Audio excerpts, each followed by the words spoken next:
ভুল হচ্ছে, আপনারা মনে হয় বুঝতে পারছেন না আমার কথা। বিধায়ক বানানোর মালিক কে? আমরা। অতএব আমরা জনগণ, আমরা পাবলিক, আমরাই তো বিধায়ক বানাবো ভোট দিয়ে, তাই তো নাকি? না ভুল বললাম আমি? তাহলে আমরা যখন বিধায়ক বানাবো, আমরা যখন লিডার বানাবো, আমরা যখন এমএলএ বানাবো, আর এই এমএলএ বানানোর চাবিকাঠিটা যখন আমার হাতে আছে, আমি ভোট দেব তারপরে এমএলএ হবে, আমি ভোট দেব তারপরে লালবাতি চড়বে, আমি ভোট দেব তারপরে এসি গাড়ি চড়বে। অতএব এমএলএ জনগণের দরবারে যেতে হবে, এমএলএ দরবারে জনগণ যাবে না, যাবে না, যাবে না। এটাই তো আমরা বলছি যে এমএলএর যে পরিষেবা, বিধায়কের যে পরিষেবা জনগণকে প্রোভাইড করতে হবে, জনগণকে দিতে হবে, সেটার জন্য জনগণ এমএলএর দরবারে যে বসে থাকবে না। যে এমএলএ হবে সেই এমএলএ জনগণের দরবারে যে বসে বসে বসে বসে তার কাজটা করে দিয়ে আসতে হবে। এরই নাম জনগণের, এরই নাম পাবলিকের। আমরা বলছি বিধায়কের তহবিলের অর্থ আমি কুতুব বলে দেব, কিংবা আমার কোন রাজনৈতিক দলের লিডার বলে দেবে অমুকের বাড়ি থেকে অমুকের বাড়ি পর্যন্ত কাজ হবে, অমুকের ওই রাস্তাটা কাজ হবে, অমুকের ওইটা করতে হবে, অমুকের ওখানে লাইট পোস্ট হবে, এটা হবে, ওটা হবে না। আমরা বলছি সিপিএম আইএসএফ শুধু নয়, এই বাদুড়িয়া সাধারণ নাগরিক সকলে মিলে বসে যেখানে যেখানে কাজ ঠিক করবে সেই জায়গাতেই কাজ হবে। এটাই হলো জনগণ। আমরা দেখেছি এই বাদুড়িয়ার একটা ব্রিজ, বাদুড়িয়ার ঐতিহ্য, সেই ব্রিজ 15 বছর অতিক্রম হয়ে গেছে, এখনো এই শাসক ক্ষমতায় থাকার পরেও সেই ব্রিজ আজও পর্যন্ত করতে পারেনি। আচ্ছা ভাই, ওই ব্রিজটা যদি হয়ে যায় তাহলে কি তাদের কোনো ক্ষতি হবে? বাদুড়িয়ার জনগণ এপার থেকে ওপার, ওপার থেকে এপার ব্যবসা বাণিজ্য কাজ কারবার সবকিছু সহজে করতে পারবে, তাই তো নাকি? ওপারের মানুষদের এপারে আসতে সমস্যা, এপারের মানুষদের ওপারে যেতে সমস্যা। এখন আল্লাহ না করুন আমার বাড়ি এপারে, ওপারে আমার একটা আত্মীয় আছে, রাত 12টার সময়, রাত 1টার সময়, রাত 2টোর সময় অসুস্থ হয়ে যাচ্ছে কিংবা ইন্তেকাল হয়ে গেছে, আমাকে যেতে হবে, খুব ইমার্জেন্সি। কিভাবে যাব? এতটা ঘুরে ঘুরে ঘুরে ঘুরে, নইলে বসিরহাট ঘুরে তারপরে পৌঁছাতে হবে, তাই তো নাকি? তাহলে এই সমস্যাটা জিমে রাখা হয়েছে। এটা করা যাবে না, কারণ এটা যদি করা যায় তাহলে এটা দেখি আর ভোট চাওয়া যাবে না, এটা দিয়ে ভোট দিতে হবে। যেমন এসআইআর ভোট ধরা কল, ওয়াকাফ ভোট ধরা কল, প্রত্যেকটা জায়গায় দিদিমণি শুধু রাজনীতি দেখেন, শুধু ভোট ধরা কল দেখেন। আজকে ভাবুন, শিক্ষায় দুর্নীতি, স্বাস্থ্যের দুর্নীতি, কর্মসংস্থানের দুর্নীতি, প্রত্যেকটা জায়গায় দুর্নীতি। চোর ছাড়া কোনো, চুরি ছাড়া কোনো প্রকল্প নেই, জানেন তো? এই রাস্তাটা এতেও হিসাব করে দেখলে কন্ট্রাক্টরের কাছ থেকে কত খেয়েছে সেটাও পাওয়া যায়। কেন তো দিদিমণি বলেই দিয়েছেন, তোরা যে যা পারবি খা, আমাকে 25% দিয়ে যাবে, বাকি তোদের যা খুশি খেয়ে যায়। তাতে যদি রাস্তা আউট হয়ে যায় তাও যায়, যার কোনো সমস্যা নেই। তাতে যদি বিডিও অফিস থেকে একটা পুকুর খনন করা দেখাচ্ছে, আবার একটা পুকুর মানে বুঝিয়ে দেওয়া দেখাচ্ছে, কোনো সমস্যা নেই, কিন্তু পুকুরই আছে। এটাই হচ্ছে পার্সেন্টেজ হিসাবটা খালি কর্পোরেট স্টাইলে লিখে নিয়েছে। তাই আপনাদেরকে বলবো, এই বাদুড়িয়ার নাগরিক, বাদুড়িয়ার মাটিতে জনগণের বিধায়ক বানাতে হবে। আমরা কথা দিয়ে যাচ্ছি আপনাদের কাছে, যদি আপনারা আমাদের ভোট দেবেন না দেবেন সেটা আপনার ব্যক্তিগত ব্যাপার। আপনারা এখানে যে বসেছেন বলেই যে আপনারা আইএসএফ এ ভোট দিতে হবে, এটা আমরা কোনোদিন বলিনি আর কোনোদিন বলবো না। এবং আইএসএফ কে জেতানোর জন্য বোম, গুলি, পিস্তল ধরতে হবে, অপরের ব্যানার ছিঁড়তে হবে, ঝান্ডা ছিঁড়তে হবে, এ কথা আমরা জীবনে বলবো না। আমরা বলবো ভারতীয় গণতান্ত্রিক পদ্ধতিতে যে সিস্টেম আছে, বাবা সাহেব আম্বেদকর যেটা শিখিয়ে গেছে, যে সিস্টেম জানিয়ে গেছে, সেই সিস্টেম অনুযায়ী এই পশ্চিম বাংলায় ভোট হবে, বাদুড়িয়াতে ভোট হবে, গ্রামে গঞ্জে ভোট হবে। অতএব গণতান্ত্রিক পদ্ধতিতে ভোট হবে। আর কেউ যদি গণতন্ত্রকে হরণ করতে চায়, কেউ যদি সংবিধানকে ধ্বংস করতে চায়, তাহলে যে সংবিধান আমার নামাজ রোজা হজ যাকাত তাসবিহ তাহলিল, যে সংবিধান হিন্দু ভাইদের পুজো আরাধনা থেকে শুরু করে সমস্ত ধর্মকে সঠিকভাবে বসবাস করার জায়গা দিয়েছে, সেটাকে যদি কেউ ধ্বংস করে, সংবিধান বিরোধী যদি কেউ কাজ করে, তাহলে তার জন্য কি করতে হবে বলুন? কি করতে হবে? ইটের জবাব পাথরে দিতে হবে। তার জন্য তৈরি থাকতে হবে। কেন? সংবিধান, এই সংবিধান বিরোধী কাজ করবে, এটাকে মেনে নেওয়া যাবে? সংবিধান বিরোধী কাজ করবে, দেশ বিরোধী কাজ করবে, সেটাকে মেনে নেওয়া যাবে? আমার ভাই বলছিল পঞ্চায়েত ইলেকশন সংবিধান বিরোধী হয়েছে তো না হয়নি? হয়েছে তো। আমরা বলছি সংবিধান বিরোধী কাজের জন্য ইভিএম মেশিনে আপনাকে জবাব দিতে হবে। ওয়াকাফ কেন্দ্র সরকার বললেন যে ওয়াকাফ আইন সংখ্যার জোরে পাশ করে নিলেন। আমরা বিরোধী করেছি, বামপন্থীরা বিরোধী করেছে, কিন্তু আমার দিদিমণি এমন ভাবে বললো যে ওয়াকাফ নিয়ে কোনো সমস্যা নেই, এই ওয়াকাফ আইন এই কলকাতায় পশ্চিম বাংলায় আমরা পাশ হতে দেব না। কিন্তু কি হলো? সেই ওয়াকাফটা কি হলো? ওয়াকাফটা পাশ হয়ে গেল এবং এমন সিস্টেমে পাশ করলেন, আর এমন সিস্টেমে আপনার আমার মাথায় চাপিয়ে দিলেন, যখন আমরা হাবুডুবু খেতে লাগলাম। 3 দিন বাকি, একদিন রবিবার শনিবার, মোট 5 দিনের মধ্যে শনিবার রবিবার বাদ 3 দিন বাকি। এই ওয়াকাফ নিয়ে, আচ্ছা আমার বাবা মরে গেছে কিংবা আমার মা মরে গেছে কিংবা আমার কেউ মারা গেছে, আমি তো এখানে বসে কাঁদতে পারি না? আরে বলুন না, কাঁদতে পারি না? আমার দুঃখ হয়েছে, কষ্ট হয়েছে, আমি কান্না করবো তো? এ বলছে তোমার কান্না করা যাবে না, যদি কাঁদতে হয় দিল্লিতে গিয়ে কান্না করো, কলিকাতায় আন্দোলন করা যাবে না, কলিকাতায় বলা যাবে না। কেন? কলিকাতাটা বিজেপির হাতে আমি তুলে দেবো, তার একটা প্ল্যান করে রেখেছি।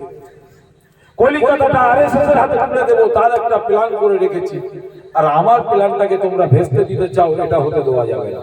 অতএব যদি কাঁদতে হয়, আন্দোলন করতে হয়, তাহলে দিল্লিতে যে আন্দোলন করো।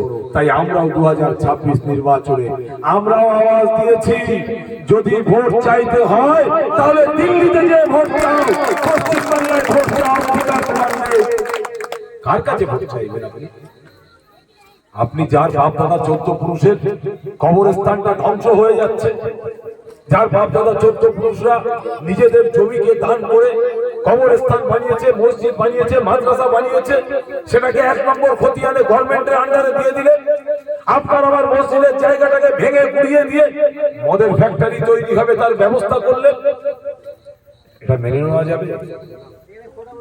তৃণমূল যেভাবে রাজনীতি করছে কর্পোরেট স্টাইলে, আগামী দিন রাজনীতিটাই ধ্বংস হয়ে যাবে, সমাজ সেবা বলে কিছু থাকবে না। তাই আপনাদেরকে বলবো, জনসেবা, দেশ সেবা, মানুষ সেবা করার জন্য রাজনীতি করতে হবে। আপনারা যদি মনে করেন পীরজাদা নওশাদ সিদ্দিকী যেমন দলিত আদিবাসীর জন্য কথা বলে, পীরজাদা নওশাদ সিদ্দিকী যেমন হিন্দু ভাইদের জন্য কথা বলে, পীরজাদা নওশাদ সিদ্দিকী যেমন বাংলার মুসলমান সমাজের জন্য কথা বলে, এটা যদি আপনারা মনে করেন সঠিক করছে, যদি মনে করেন হিন্দু ভক্তদের শাখা খুলে পরীক্ষার হলে বসতে দেওয়ার জন্য নওশাদ সিদ্দিকী মুখ খুলছে, আর যদি মনে করেন এই ওয়াকাফ সম্পত্তির জন্য নওশাদ সিদ্দিকী মুখ খুলছে, তাহলে আপনাকে ভাবতে হবে যে আপনার বিধায়ক কি করছে। আমরা তো ইতিপূর্বে এখানকার বিধায়ক বানিয়েছি না? বানাই? এই এলাকায় ভোট দিয়ে বিধায়ক বানিয়েছেন তো। যখন ওয়াকাফ আন্দোলন চলছিল, আপনার বিধায়ক যে ছিলেন তাকে জিজ্ঞাসা করবেন যে ওয়াকাফ আন্দোলনের সময় আপনি কোথায় ছিলেন? এই বাদুড়িয়ার মানুষের জন্য মুখ খোলেননি কেন? কথা বলেননি কেন? এটা আপনাকে জিজ্ঞাসা করতে হবে। আমরা তো বিধায়ক বানিয়েছি, জনপ্রতিনিধি বানিয়েছি, আর তাকে বানাবার জন্য আমার ঘরের মা বাপ ভাই বোন অনেকে কেস খেয়েছেন, খাননি? তাকে বানাবার জন্য বিভিন্ন জায়গায় মার খেয়েছেন, খাননি? তাকে বানাবার জন্য আপনারা বিভিন্ন সময় ভাইয়ের ভাইয়ের মধ্যে দুশ্মনী শুরু হয়ে গেছে। তাই আপনাদেরকে বলবো, আমি শুধু আইএসএফ, সিপিএম, কংগ্রেস, তৃণমূল দেখে বলছি না, আমি এই বাদুড়িয়া নাটুরিয়া এলাকার প্রতিটা মানুষকে বলছি, প্রতিটা মা প্রতিটা বোনকে বলছি, একটা বার আপনারা সুযোগ দিন, একটা বার ভাবুন যে আমি ক্যান্ডিডেট, নিজেকে ক্যান্ডিডেট ভাবুন এবং নিজের ভোট নিজে দায়িত্ব নিয়ে করেন, নিজেকে খাম চিহ্নর সিম্বলের প্রতীক ভাবুন। একটিবার আপনারা সুযোগ করে দিন, তাহলে দেখবেন জনগণের বিধায়ক কারে বলে, যেমন নওশাদ সিদ্দিকী বাংলার মাটিটাকে কাঁপিয়ে রেখেছে, আপনারাও যদি এই বাদুড়িয়া থেকে একবার পাঠাতে পারেন খাম চিহ্নে ভোট দিয়ে, তাহলে সারা পশ্চিম বাংলায় এই বাদুড়িয়ার বিধায়ক সেরা বিধায়ক হয়ে দেখিয়ে দেবে। এটা আপনাদের কাছে আমি চ্যালেঞ্জ। হ্যাঁ, কেন ভাই পারবো না? সকালবেলা বার হই বাড়ি থেকে, আর বাড়িতে ঢুকি রাত 2টো, 2:30, 12টা, 1টা, ঠিক নেই। সারাটা দিন আজকে ক্যান্ডিডেট হয়েছে, কিন্তু এর আগে যখন ক্যান্ডিডেট হয়নি তখন রাজনীতির যে কর্মকাণ্ডগুলো ছিল সেটা নিয়ে চলতাম। আপনারা জানেন এই রাস্তা দিয়ে আমি বহুবার যাতায়াত করেছি, কয়েকশো বার যাতায়াত করেছি।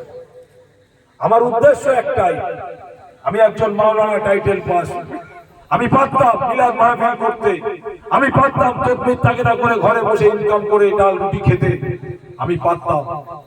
পীরজাদা আব্বাস সিদ্দিকী ভাইজান এবং আমি একসঙ্গে লেখাপড়া করেছি, সেও যেমন টাইটেল পাস করেছে আমিও টাইটেল পাস করেছি, আমিও পারতাম কানে হাত দিয়ে সুদ দিয়ে টান দিয়ে অজনসিয়াত করে আয় রোজগার করে নিজের বিবি বাচ্চা নিয়ে ঘরে বসে বসে আরামায়েশে থাকতে পারতাম, কিন্তু পারিনি।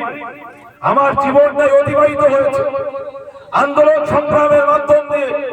আলিয়া মাদ্রাসা নিয়ে আন্দোলন করেছি এই বান্দা, আলিয়া মাদ্রাসার সামনে ধর্নায় বলেছি আমি।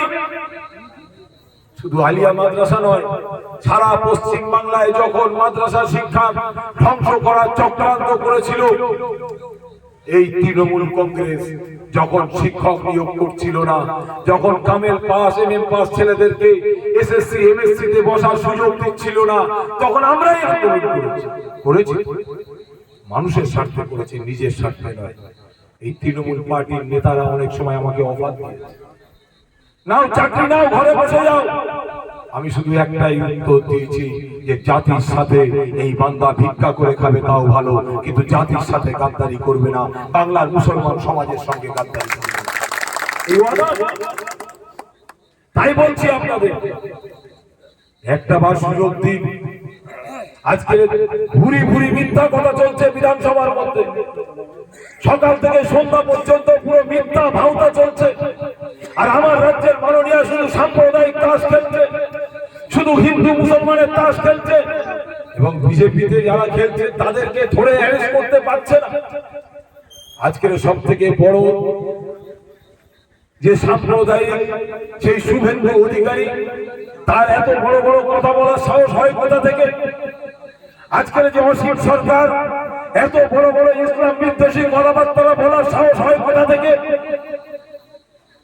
একটাই কাজ, মমতা ব্যানার্জির ওদেরকে ছেড়ে রাখো, ওরা বলে বেড়াবে আর বাংলার মুসলমানরা ভয় পাবে, বাংলার মুসলমানরা ডর পাবে, বাংলার মুসলমানরা ঘরে ঢুকবে আর আমার আঁচলের তলায় আশ্রয় চাইবে। আমরা বলছি না, এটা হতে দেওয়া যাবে না। বাংলার মানুষের ঈমান থাকবে, বাংলার মুসলমানের ঈমান থাকবে। সৃষ্টিকর্তা আমাদেরকে খাওয়ান, সৃষ্টিকর্তা আমাদেরকে বাঁচিয়ে রেখেছেন, সৃষ্টিকর্তার হাওয়া বাতাস নিয়েই আমরা বেঁচে আছি। কোন দাদা দিদির ওসিলায় পশ্চিম বাংলায় আমরা বেঁচে নেই। আল্লাহ যদি আমাদের মৃত্যু দেয় 1 সেকেন্ড সময় লাগবে না। তাই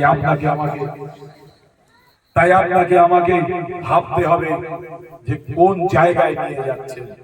দিদিমণি কি বললেন ক্ষমতায় আসার পর?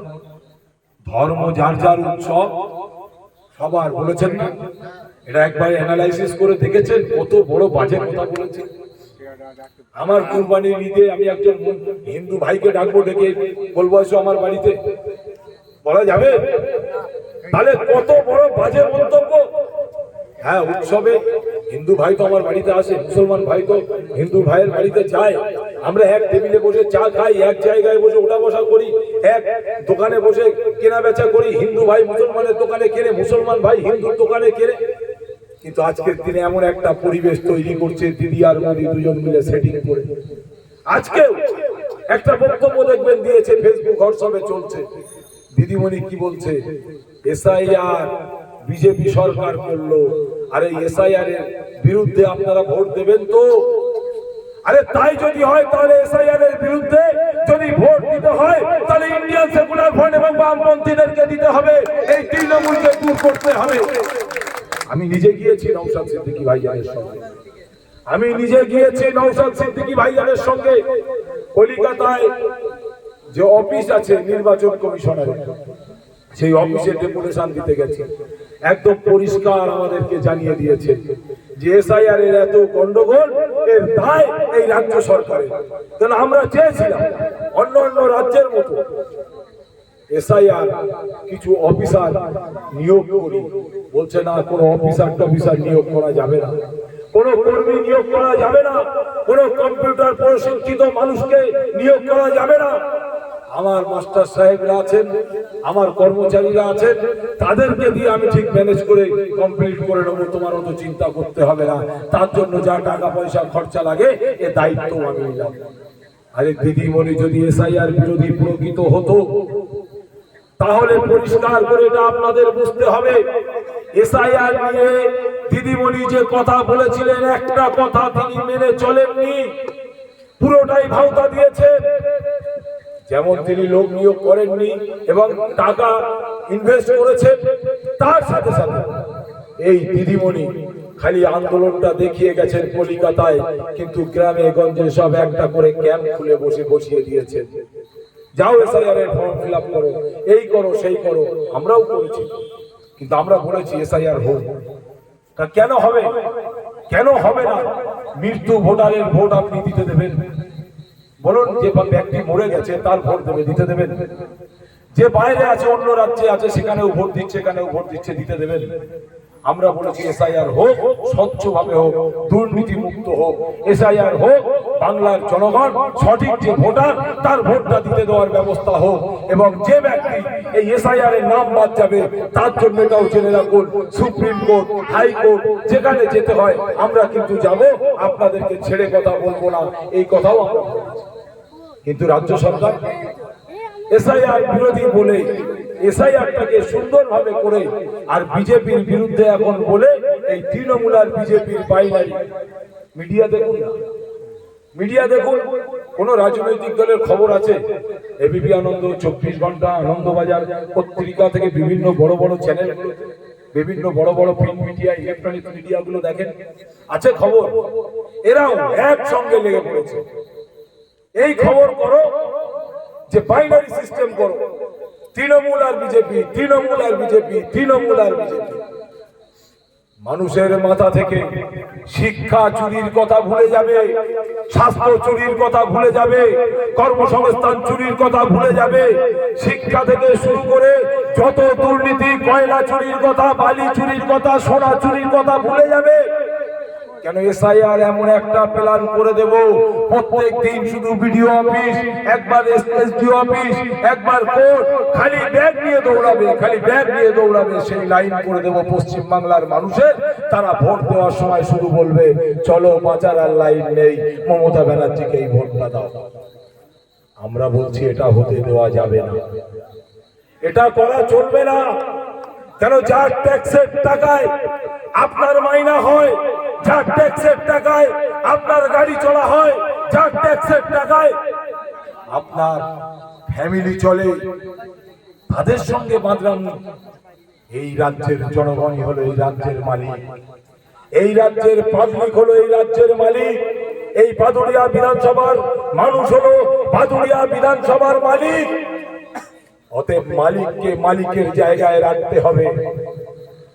আর তোমরা যারা, আমরা যারা রাজনীতি করতে এসেছি, এই সমাজকে সুস্থভাবে চলাফেরা করার জন্য, এই সমাজের উন্নয়ন করার জন্য, এই সমাজের মানুষদের পাশে দাঁড়াবার জন্য, তাদেরকে দেশের স্বার্থে, দেশের জনগণের স্বার্থে রাজনীতি করতে হবে। এই মানুষগুলোর খাদেম তৈরি হতে হবে। তাই আপনাদের কাছে বারবার করে অনুরোধ করব, একটিবার সুযোগ দিন। আমার ভাই বলছিল মামুন, অটোমেটিক আপনাদেরকে এটা জেনে রাখা দরকার, বীর শহীদ তিতুমির বাদুড়িয়ার গৌরব তো নাকি? আরে বলতে হবে তো। বাংলা বইয়ে কিংবা ইতিহাস বইয়ে, ভূগোল বইয়ে, আমার ঠিক ইয়াদ আসছে না, লেখা থাকতো না বীর শহীদ ইতিহাস, তিতুমিরের ইতিহাস লেখা ছিল না? এখন আর পান ভাই, এগুলো পান আপনারা? পৃষ্ঠা আউট। তাহলে ভাবতে হবে, এই বীর শহীদের নামে আমরা চাইছি এই বাদুড়িয়াতে একটি হেরিটেজ বানাতে। বীর শহীদের যে গ্রাম, সেই গ্রামকে আমরা হেরিটেজ বানাবো, এটা আমরা চাইছি। আর কি চাইছি? বীর শহীদ তিতুমিরের নামে এই বাদুড়িয়ার কৃষক, কেন যদিও উনি কৃষক আন্দোলনের নেতা ছিলেন, একজন স্বাধীনতা সংগ্রামী ছিলেন, অতএব বীর শহীদ তিতুমিরের নামে এই বাদুড়িয়ার মাটিতেই একটি হিমঘর তৈরি করব কৃষক ভাই বন্ধুদের জন্য। এটা আমরা চিন্তা ভাবনা করেছি এবং সেটা নিয়ে বিধানসভার মধ্যে যে আওয়াজ তুলব, এটা আমরা দাবির মধ্যে রেখেছি। আমরা আরো রেখেছি যে বীর শহীদ তিতুমিরের নামে আমরা একটি কলেজ যাতে বানানো যায় এই বাদুড়িয়াতে, তার দাবিও আমরা তুলব। তা আপনারা কি চান না চান না বীর শহীদ তিতুমিরের নামে হোক? চান তো? তাহলে এই দাবিগুলো তো তুলতে হবে। আর একটা খবর আপনাদের দিয়ে রাখি, বীর শহীদ তিতুমিরের নামে বিভিন্ন সোশ্যাল ওয়ার্কার যারা, তারা একটা দাবি তুলেছিল যে কলিকাতায় এত মেট্রো স্টেশন, এই মেট্রো স্টেশনগুলোর মধ্যে একটা স্টেশনের নাম রাখতে হবে বীর শহীদ তিতুমিরের নামে। সেটা মেট্রো রেল দপ্তর তারা এটাকে অ্যাকসেপ্ট করে নিয়েছিল এবং সেটা কলকাতায় একটা মেট্রো স্টেশনের নাম হবে, পেপারস পত্র সব রেডি হয়ে গেছে। কিন্তু তারপরেও এই রাজ্য সরকার, মুসলিম দরদি বলেন না আপনারা অনেকেই, এই রাজ্য সরকার এই বীর শহীদ তিতুমিরের নামে হবে, একজন মুসলমানের নামে হবে, এটা হতে দেওয়া যাবে না। সেজন্য তিনি সেটাকে হতে দেননি। আমি চ্যালেঞ্জ করছি এই মিডিয়ার সামনে, যদি কেউ প্রমাণ করতে বলেন আমি প্রমাণ করে দিতে পারবো। এই তিতুমিরের নামে যদি হতো, কি সমস্যা ছিল? কলকাতা সিটি সেন্টার যে মেট্রো স্টেশন, ওটার নাম হয়েছিল কমপ্লিট হয়ে, কাগজ রেডি হয়ে এসেছিল যে মীর নিসার আলীর নামে, তিতুমিরের নামে এটা করতে হবে, কিন্তু এরা সেটা হতে দেয়নি। তাই আপনাদেরকে বলবো, এই সামনে একরকম, পিছনে একরকম, মিডিলে একরকম, এই গভর্নমেন্টকে আর রাখার জায়গা নেই। অতএব যে কাজটা করলে গভর্নমেন্টের একটা অংশীদারিত্ব আপনি হতে পারবেন, সেই কাজটা আপনাকে করতে হবে। আর একটা জিনিস আপনাদের বলে আমি আমার বক্তব্য শেষ করব। এই বাদুড়িয়ার মানুষ, আপনাকে ভাবতে হবে বাদুড়িয়ার জনগণের জন্য কারা চিন্তা ভাবনা করছে, কাদের মন মানসিকতা বাদুড়িয়ার মানুষের জন্য আছে, এটা আপনাদেরকে ভাবতে হবে। ভাই, আমি একজন কৃষক পরিবারের সন্তান, কৃষকের জ্বালাটা আমি বুঝি। কেন, যে ডাক্তার হয় তার সন্তান অন্তত ডাক্তারের চালচলনটা বুঝবে। তাই আপনাদেরকে বলছি যে ভাই, একটা বার আমাদেরকে সুযোগ দিন আপনাদের পাশে দাঁড়ানো। যদি আমরা না পারি, কাজ করতে না পারি, তাহলে আমাদেরকে আর কোনোদিন ভোট দেবেন না এবং আমরা ভোট চাইতে আর কোনোদিন আসবো না, এটাও আপনাদের কাছে বলে যাচ্ছে। তাই প্রত্যেকটা ভাইকে অভিনন্দন জানাচ্ছি। আমাদের টাইমটা শেষ, আমাদের টাইম প্রায় শেষ, কিন্তু আমাদের আর একটু 2-5 মিনিট 10 মিনিট একটু চালিয়ে যেতে হবে। অসুবিধা আছে কারুর? 2-10 মিনিট বলতে হবে। আর একটা বিষয় আপনাদের কাছে আমি তুলে ধরছি, এই বাদুড়িয়াতে আমরা যখন এসেছি বিভিন্ন সময় বিভিন্ন কাজকাম করতে, তখন আমরা দেখেছি যে বাদুড়িয়ার টোটাল পরিস্থিতিটা, একটা শিক্ষিত সমাজ, ভদ্র সমাজ, এই বাদুড়িয়ার নাগরিক, তারা বেশিরভাগ একদম কি বলবো, পুরো একদম নরম প্রাকৃতিক মানুষ, কিন্তু তাদের মধ্যে এমন কিছু কিছু ভয় দেখিয়ে দেওয়া হচ্ছে যেটা তারা আতঙ্কে ভুগছে। তো আপনারা কি কেউ আতঙ্কে আছেন নাকি? আতঙ্কের কোনো জায়গা নেই। কেন, বাদুড়িয়ার প্রতিটা অঞ্চল এমন রেশারেশি করছে আপনাকে জেতাবার জন্য, আপনার সিম্বল খাম সিম্বলকে জেতাবার জন্য বাদুড়িয়ার প্রতিটা অঞ্চল নেতৃত্ব কি সিপিএম কি আইএসএফ প্রত্যেকে রেষারেষি করছে। জগন্নাথপুর বলছে আমি রঘুনাথপুরের থেকে বেশি ভোট ফেলবো, আর রঘুনাথপুর বলছে আমি জগন্নাথপুরের থেকে বেশি ভোট ফেলবো। যদুরাটি উত্তর বলছে যদুরাটি দক্ষিণের থেকে বেশি ভোট ফেলবো, আর যদুরাটি দক্ষিণ বলছে যে যদুরাটি উত্তরের থেকে বেশি ভোট ফেলবো। ঠিক এইভাবে বাগজোলা অঞ্চল বলছে আমি আপনার পাশের অঞ্চল, পুরো প্রত্যেকটা অঞ্চল একটার পর একটা সবাই রেষারেষি করছে। পৌরসভার ওয়ার্ডগুলো একদম সেম। তো সেজন্য প্রত্যেককে বলছি ভেঙে পড়ার কোনো জায়গা নেই। দেখুন এখানে এই গ্রামবাসীর পক্ষ থেকে আমার কাছে একটা দাবি রাখছে, দাবিটা বলবো। বলছে এই পাশেই যে মাঠ আছে না, এই মাঠটা হচ্ছে চাষযোগ্য জায়গা, অতএব এখানে যদি একটা ডিপ টিউবওয়েলের ব্যবস্থা করা যায় তাহলে ভালো চাষের ব্যবস্থা হবে। আমি কথা দিয়ে যাচ্ছি আপনাদের সামনে, যদি আপনারা বিধানসভায় পাঠাতে পারেন আমার এই কৃষক বন্ধুদের জন্য, কৃষক ভাইদের জন্য, কৃষক বাবাজিদের জন্য ডিপ টিউবওয়েলের আওয়াজ আমি তুলবো বিধানসভার মধ্যে। এই আওয়াজ আপনাদের এই দাবি আমরা তুলবো, এটা আপনাদের কাছে আমরা কথা দিচ্ছি। শুধু এটা নয়, আর একটা যেটা আমি আমার নিজে থেকে এবং আমার দলের পক্ষ থেকে এটা রাইট দিয়েছে, আমার এই বাদুড়িয়া টোটাল বাচ্চা যারা আছে, মা বাপ মাথায় একটু কানে নেবেন, টোটাল বাচ্চা যারা আছে তাদের লেখাপড়ার জন্য যদি কোনো বাপ ভাই মা বোন বলেন যে আমার সন্তানকে আমি লেখাপড়া করাতে পারছি না, তার দায়িত্ব ইন্ডিয়ান সেকুলার ফ্রন্ট এবং আমি কুতুবউদ্দিন লেখাপড়া করানোর দায়িত্ব নেব। এটা আপনাদের সামনে কথা দিয়ে গেলাম। একটা বাচ্চা এই বাদুড়িয়াতে অর্থের অভাবে মূর্খ হয়ে থাকবে এটা আমি হতে দেব না, যদি আপনারা আমাকে দায়িত্ব দেন। আরেকটি কথা, আরেকটা কথা বলছি, যেটা অনেকেই ভাবছেন যে এই বাদুড়িয়ার এতগুলো বিধায়কের কথা বললো। হ্যাঁ, আপনারা একবার হিসাব করে দেখুন না, নওশাদ সিদ্দিকীর পিছনে টিউনিং করার কেউ আছে কি বলে মনে হয় আপনাদের?